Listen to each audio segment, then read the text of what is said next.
Hello, നിങ്ങളുടെ മോളില്ലേ? എന്താ ജീവിയുടെ പേര്? അലേഹ. അവള് പോയി. എങ്ങോട്ട്? അവള് ഇംഗ്ലണ്ടിൽ പോയി. കാലത്തെ ട്രെയിനിൽ ബോംബെക്ക്. വെളുപ്പിന് അവിടുന്ന് ഫ്ലൈറ്റ് ഉണ്ട്. മറ്റന്നാ അവിടെ എത്തിച്ചേരണമെന്ന ലാസ്റ്റ് ഡേറ്റാ. നിനക്ക് സമാധാനായില്ലേ? ഇനി അവളെ കൊണ്ടൊരു ശല്യം നിനക്കുണ്ടാവില്ല. ആ പിന്നെ അവള് നിന്നെ അന്വേഷിച്ചു. പോകുന്നതിന് മുമ്പ് നിന്നെ കണ്ടെന്തോ പറയണമെന്ന് പറഞ്ഞു. സാധിക്കാത്തതുകൊണ്ട് ദാ ഈ കത്ത് തന്നത്. അപ്പുക്കുട്ടൻ എന്ന ആൽഫിക്ക് ഏതോ ചില ചുറ്റുപാടുകളിൽ ആൽഫിയായി പോയതാണ്. ചില നിവൃത്തികേടുകൾ കൊണ്ട് ആൽഫിയായി തുടരുകയാണ്. അത്രയും എനിക്ക് മനസ്സിലായി.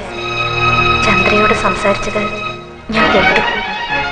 പിന്നെ അപ്പു ഒരിക്കലും ചന്ദ്രയെയോ ചന്ദ്രയുടെ കുടുംബത്തെയോ ഉപദ്രവിക്കില്ലെന്നും അപ്പുവിന് വലിയൊരു മനസ്സുണ്ടെന്നും കൂടി ഞാൻ കണ്ടു, അറിഞ്ഞു. എന്നെ കൊണ്ടുണ്ടായ ഉപദ്രവങ്ങൾക്ക് മാപ്പ്. എല്ലാം കഴിഞ്ഞ് എവിടേക്കെങ്കിലും പോകുമ്പോൾ ആരോടെങ്കിലും എവിടെ ഉണ്ടാവും എന്നൊന്ന് പറഞ്ഞിട്ട് പോണം. ഞാൻ മടങ്ങി വരുമ്പോൾ എനിക്കൊന്ന് വന്ന് കാണാനാ. വെറുതെ. ഒരിക്കൽ കൂടി മാപ്പ്.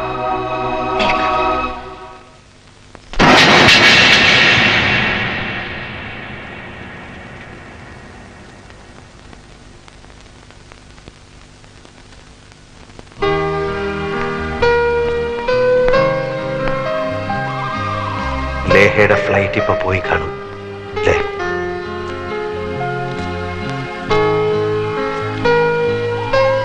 അറിയാം. വലിയൊരു മോഹവും അതോടൊപ്പം പോയി. ഞാനൊരു ഒന്നാന്തരം കള്ളനാണ്. അന്തസ്സും ആഭിജാത്യമുള്ള ഒരു കുടുംബത്തിലാണ് പിറന്നത്. പിന്നെ ഇങ്ങനായി പോയി. ജീവിക്കാൻ വേണ്ടി ചെറിയൊരു കള്ളം പറഞ്ഞാ തുടങ്ങിയത്.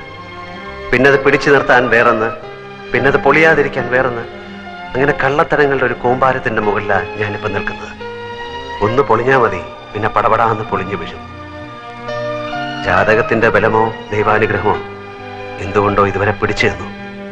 ഒരു വശത്ത് ദൈവത്തിന്റെ രൂപത്തിൽ ചന്ദ്രയും വർമ്മസാറിനെയും പോലെ ചിലര്, മറുവശത്ത് ചെകുത്താന്റെ രൂപത്തിൽ നിന്നെ ആ സത്യപാലനെയും പോലെ ചിലര്.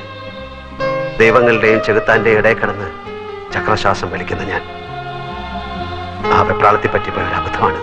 പലരോടും പല കൊച്ചു കൊച്ചു ദ്രോഹങ്ങൾ ഞാൻ ചെയ്തിട്ടുണ്ട്. പക്ഷെ അതൊക്കെ ചെയ്തപ്പോഴെല്ലാം അതിനെല്ലാം എന്തെങ്കിലും ഒരു പരിഹാരം ചെയ്ത് പാപം കഴുകി കളയണമെന്ന് ഞാൻ വിചാരിച്ചിട്ടുണ്ട്. പക്ഷെ ഇത് എനിക്കൊന്നും ചെയ്യാൻ പറ്റില്ലല്ലോ. എങ്ങനെയാ ശിക്ഷിക്കേണ്ടതെന്ന് വെച്ചാൽ ശിക്ഷിക്കാം. ഞാൻ കൈയും കെട്ടി നിൽക്കേ ഉള്ളൂ.